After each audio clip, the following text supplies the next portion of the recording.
Now I've got a quick tip on matching drywall texture. If you do it right, no one will ever know you had to make a repair. All right, today's pro tip, we're gonna be talking about drywall texture. And this can be really tough, and there's a lot of great experts out there that work for a lot of great companies that can come in and match it. But as a DIYer, trying to come up to match that texture can be pretty tough. So I'm gonna show you some of my secrets today. Now they make all these different types of spray textures in a can, which are pretty good for doing small little areas. One of the common textures we see in homes today is going to be a knockdown texture. And that's where you've got kind of this texture with some flat areas to it. So I'm going to show you how to do it today. Now, follow the directions on the can, of course, whatever brand you're using. And I always recommend priming the drywall first. We're not doing that today because I've got the back of it just to show you as a demonstration, shall we say. So make sure you've got your safety goggles on because this stuff goes everywhere. And rule number one, protect anything around you. This stuff flies everywhere, so you can make quite the mess. And I always say get the stuff that's waterproof as well. There's a water-based and oil-based. Get the water-based because when you make a mess, it cleans up. When it's all said and done, you can't tell the difference between the two anyway. So you always want to test this to make sure that you've got the right texture before you do it. I'm going to show you how we do a knockdown here. Now, one of the big rules with this stuff is make sure it's warm. So if you're in a cool part of the house, you can put these in some water or wrap it up in a blanket. Just keep these things 70, 75 degrees. This can says it has to be at least 75. So I've had it sitting inside in the water. So let's see how we do here.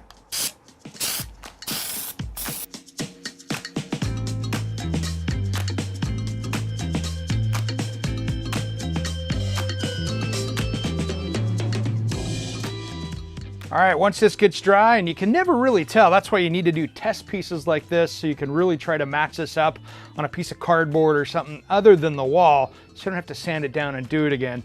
Let's see if we've had enough here. It's a little cool out here, so it's a little tough, but let's see on the knockdown. All we're gonna do is take this knife across the top.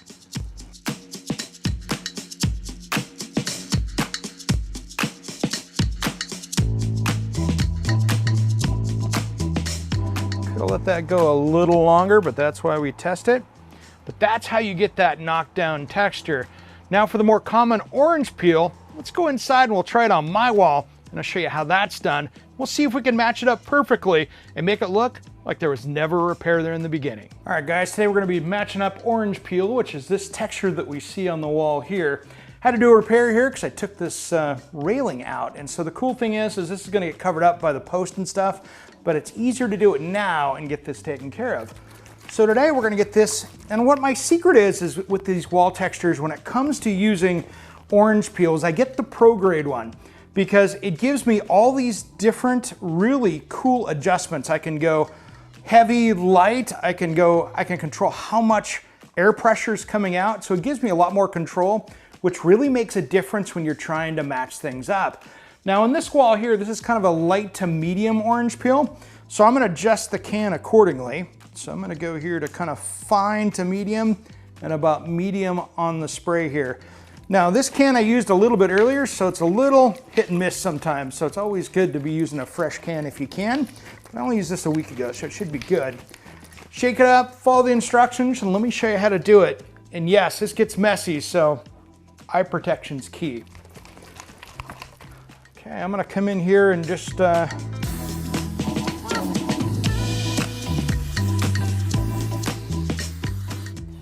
Now first off, don't get scared when you see these big dots because they're gonna dry up and get a lot smaller. I have a lot more to put on here.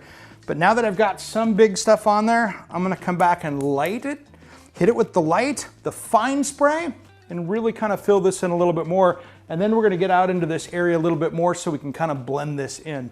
So let's keep going here.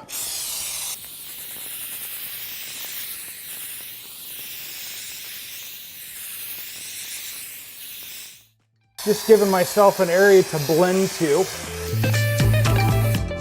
I just let this dry and we'll take a look and see. But I know dealing with this stuff that I've dealt with it enough that this really shows me that this is gonna blend in really nice. Now here's the next secret. You know, I'd put a primer coat on below. This dries up really nice. Give it plenty of time to dry and then put a couple coats of primer on here as well. And that's another tip. is I like to put a thick primer over the top of this, because you think about it, all the other stuff has years and years of paint over it, which helps mute that texture. And now we just put fresh on there, so it's gonna have harder edges.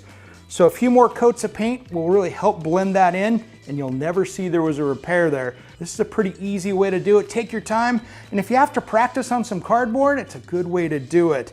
Now this is something that really will give you that pro look when it's all said and done. It's a project I know you can tackle. This is an easy one. You can do it. A lot of people are quick to buy a new paintbrush, but there's a good chance the one you're throwing away has plenty of life left in it. Here's a pro tip on saving an old brush. All right guys, today I'm going to show you how to fix a common problem when you're painting. And I even do this myself. I'll be out working on a project and I forget to clean the brush. Maybe I set it aside or it just set out too long and it gets all caked up with paint. Or if you've used that brush for a long time, it just starts building up kind of in the heel right here and gets thicker and thicker no matter how hard you try to clean it with water. Here's the solution. I start out get one of the different kinds of brush cleaner out there. Whatever your hardware store, your paint store has is probably gonna work fine. And so what I do is I start out with the brush cleaner and I pour it in a little cup like this, so that way we have something to work with. Now here's the thing, if it is solid as a rock, what you're gonna wanna do is just get it so it's soaking in here, but you don't wanna lay it down in there. So if you gotta put up wire around it to suspend it off the top of the cup, go ahead, it'll work a little better. But now we're just gonna dip this in here. Depending on how bad it is, this is really stiff, but it's still moving a little bit. I've had them where it's just like a piece of wood and it doesn't want to move. So you start soaking it in there, and then this is a handy tool. This is a paintbrush comb. And so now you can start getting this in here. You have to push it down sometimes kind of hard. And just start working that through. And that's bringing it out of there. And then I'm going to keep going back and forth. Now what I like to do when they're really bad is I'll do that, let it set for an hour or two, come back and do it again. And you do this over 24 hours and then follow the directions on rinsing it. Make sure you get it cleaned out really, really well. All right, this is getting better already. So now we're just going to clean this up a little bit. Really rinse it out with water, follow the directions on the label, whatever brand you're using. But then if you've got the old cover, go ahead and set it in that, because that'll keep it nice and tight and keep the shape of the brush looking good. And now you've got a brand new looking paintbrush that you can use again. Just be careful next time.